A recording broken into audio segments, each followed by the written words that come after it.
husband me. Hello everyone, आज हम बात करेंगे बिल गेट्स के बारे में क्योंकि वो आजकल इंडिया में काफ़ी विजिट्स कर रहे हैं। बिल गेट्स वो आदमी हैं जिसे हर गवर्नमेंट, मेन स्ट्रीम मीडिया और इलीट लोग रिस्पेक्ट करते थे। उन्होंने मिलियंस खर्च किए एक परफेक्ट इमेज बनाने के लिए, एक वाइज जेनरस बिलियनर जो पब्लिकली अपनी सारी दौलत डोनेट करने के प्लान करते हैं। मैं बहुत एक्साइटेड हूँ कि हम 200 बिलियन से ज़्यादा डोनेट करेंगे और टेंस ऑफ मिलियंस लोगों की जान बचाएंगे, ऐसा था उनका कहना। लेकिन अब ये इमेज धीरे धीरे टूट रही है। लोग कह रहे हैं कि ये सब सिर्फ एक कवर था, असली सच को छिपाने के लिए। एप्स्टीन फाइल से जुड़ी रीसेंट रिपोर्ट्स क्लेम करती हैं कि उन्होंने अपनी वाइफ के खाने में एसटीडी एंटीबायोटिक्स मिलाए थे जब वो खुद एलिजिडली इन्फेक्टेड हो गए थे। और बात यहीं ख़त्म नहीं होती, आगे और भी शॉकिंग चीज़ें सामने आती हैं।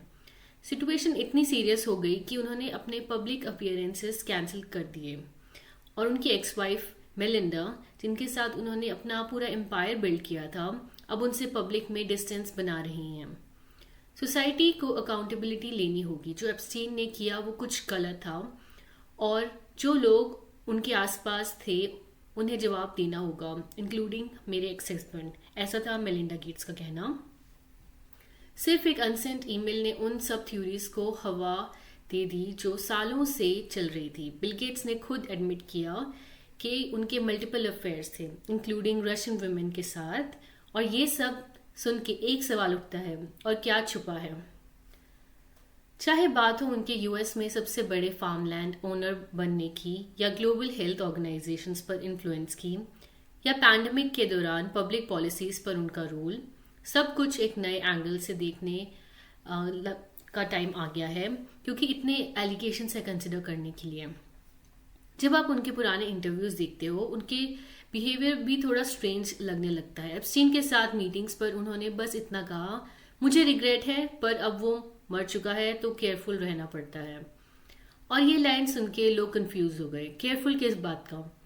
आज लोग बिल गेट्स के दूसरे साइड को देख रहे हैं, वो साइड जो शायद सालों तक पब्लिक से छुपा रहा। अब थोड़ा पीछे चलते हैं। बिल गेट्स ने अपनी वेल्थ सॉफ्टवेयर इंडस्ट्री में मोनोपोली क्रिएट करके बनाई। 80 से 90% मार्केट शेयर कंट्रोल करना कोई मजाक नहीं था।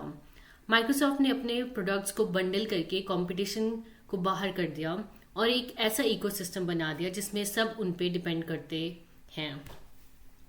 इस पावर ने उन्हें दुनिया का सबसे पावरफुल लोगों में ला खड़ा किया।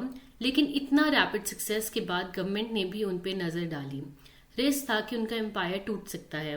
तब गेट्स ने एक स्मार्ट मूव खेला, फिलैंथ्रोपी। 1994 में उन्होंने अपनी फाउंडेशन शुरू किया। पब्लिक इमेज इंप्रूव करने के लिए चैरिटी का यूज किया। डोनेशन, स्कॉलरशिप्स, यूनिवर्सिटी सब एक स्ट्रैटेजी का पार्ट थे। इससे उन्होंने पावरफुल कनेक्शंस मिले और पब्लिक परसेप्शन भी बेटर हुआ। फिर आया philanthrocapitalism, charity and business strategy. यहाँ से उनका इन्फ्लुएंस ग्लोबल लेवल पर बढ़ने लगा। गवर्नमेंट्स, पॉलिसीज, हेल्थ केयर सब पर इनडायरेक्टली कंट्रोल कर रहे थे वो। लेकिन उनकी पर्सनल लाइफ में क्रैक्स दिखने लगे। अफेयर्स की रिपोर्ट्स, वर्क प्लेस रिलेशनशिप्स और बाद में एप्स्टीन कनेक्शन। एप्स्टीन के साथ उनकी मीटिंग्स, ईमेल्स और फोटोज ने और सवाल खड़े किए। गेट्स ने कहा कि ये सिर्फ डिनर्स थे, लेकिन रिपोर्ट्स कुछ और ही सजेस्ट कर रही थी। आज भी कई एलिगेशन सिर्फ एलिगेशंस ही हैं, प्रूव नहीं हुए। लेकिन एक चीज क्लियर है, इमेज जो डेकेड्स तक केयरफुली उन्होंने बिल्ड किया था, अब वो चैलेंज हो रही थी। पैंडेमिक के दौरान उनका इन्फ्लुएंस और बढ़ गया। Vaccines, WHO funding, global policies, उन्होंने पहले ही वार्न किया था पैंडेमिक के बारे में।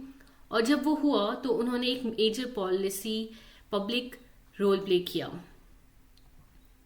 क्रिटिक्स कहते हैं कि इससे उनकी पावर और बढ़ गई बिना किसी डेमोक्रेटिक अकाउंटेबिलिटी के। आज सिचुएशन ये है कि बिल गेट्स जैसे पावरफुल लोगों के अगेंस्ट इन्वेस्टिगेशन की बात हो रही है, लेकिन अभी तक कोई रियल कॉन्सिक्वेंस दिखने को नहीं मिला, एक्सेप्ट इन यूके।